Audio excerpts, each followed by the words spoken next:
In this case, this customer had us do a lot of upgrades on this guitar, and we'll roll at the end of the video. You'll see exactly what the upgrades were and what the cost out the door of the guitar is.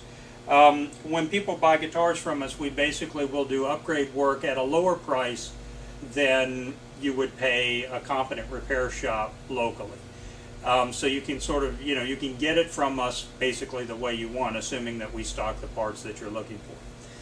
In this case, this guitar, the guy had us do a number of things. The first thing we did with the neck is this guitar came with a 7 1/4 inch radius and small fret wire. I personally like a 7 1/4 inch radius, but I don't like small fret wire. They use 6230 or the equivalent of that, and I like larger fret wire, and I think a lot of modern players do, taller fret wire. And so that's what this guy wanted, and he had us do a compound radius on this fretboard. So we left 7 1/4 here, but we radiused it down to 9 1/2 inches here, so that you can get the action a little bit lower here without buzzing. When you bend a whole step, the notes don't fret out.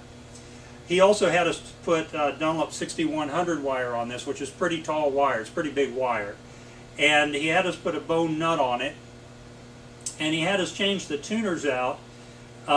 This guitar came with the vintage style, Kluson style tuners, but he wanted the Schaller locking tuners. So these, have the buttons on the back that lock.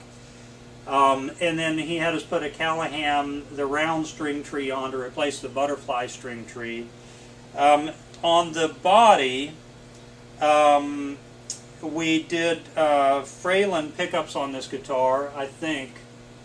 No, my mistake. We did Fender Custom Shop pickups on it. Texas Specials, I think. Let me just look. Yeah, Texas Specials. And we did a rewire, so he wanted it rewired with cloth wire and sort of the CRL switch rather than the Oak Grigsby, and we put a switchcraft jack in it. And then also we put a Callahan tremolo block. Although he wanted the tremolo locked down so that it's not functional, essentially. So in any case, this guitar is going out the door at a fairly steep price because of the upgrades. And again, you'll see the price at the end of the video. The guitar is great.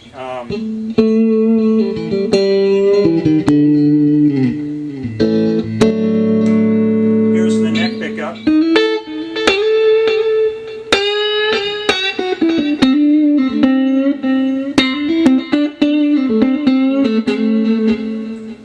And here's the 4 position.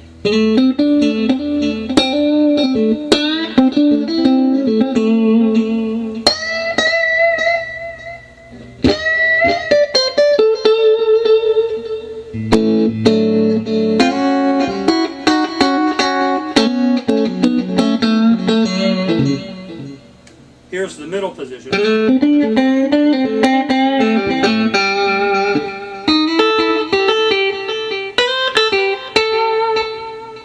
Here's the 2 position.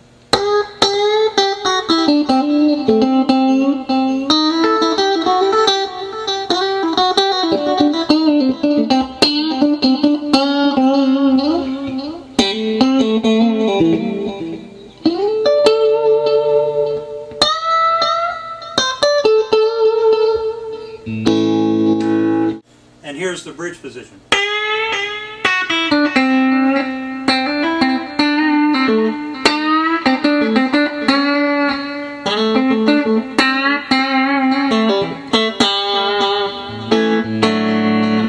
And I'll do a little bit of overdrive.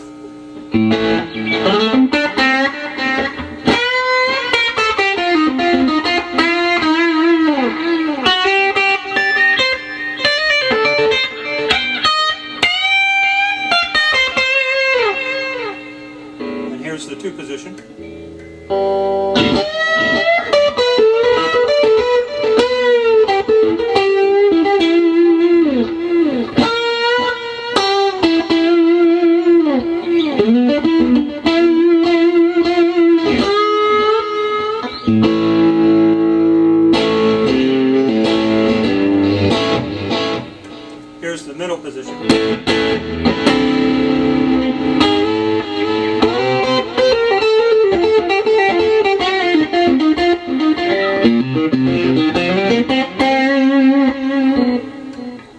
position.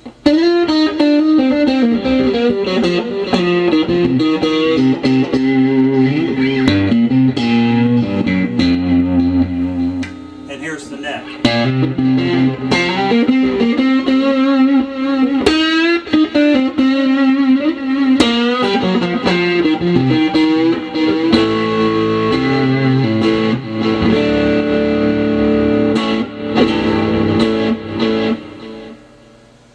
So I think the guitar sounds good.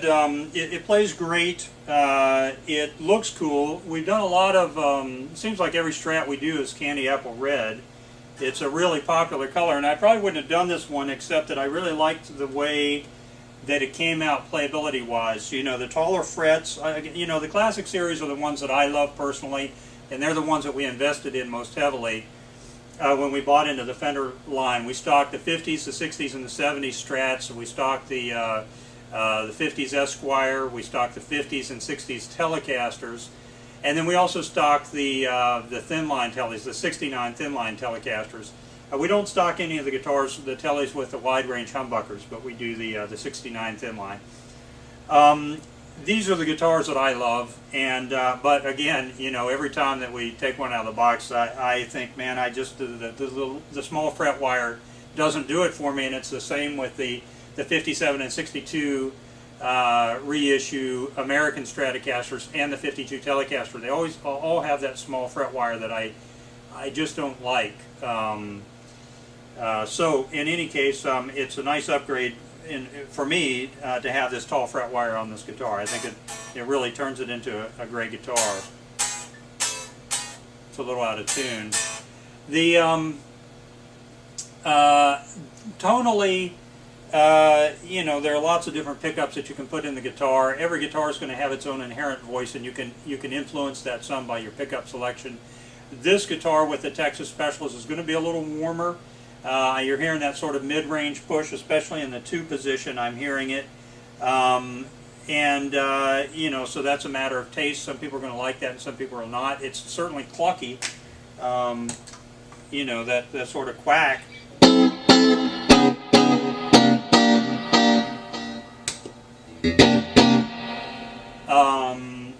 If I pull that reverb out of there. So if you like that kind of a Strat tone, this guitar's definitely got it. So anyway, that's it. It's a great guitar. It's not that much money. We've done a lot of the labor stuff for really reasonable prices. I mean, for instance, these tuners require that you drill 2 holes in the back of the headstock for each tuner because they use locating pins. That's fairly involved for the average repair shop, or certainly for the average do-it-yourselfer. It's hard to get those located properly. We have a little jig that we use to do it, but we didn't charge anything to install them. You know, we do charge for things like installing a nut, which is essentially labor. We do charge for refretting, but our prices are reasonable. A lot of the parts assembly, though, we don't charge for. If a person buys the parts, we just put them on. If you buy pickups, we just install them for free, that kind of thing. So it ends up being a really reasonable deal, and we think that the guy will be real happy with this. I think it's a beautiful guitar, and it's a great guitar too. So thanks for watching.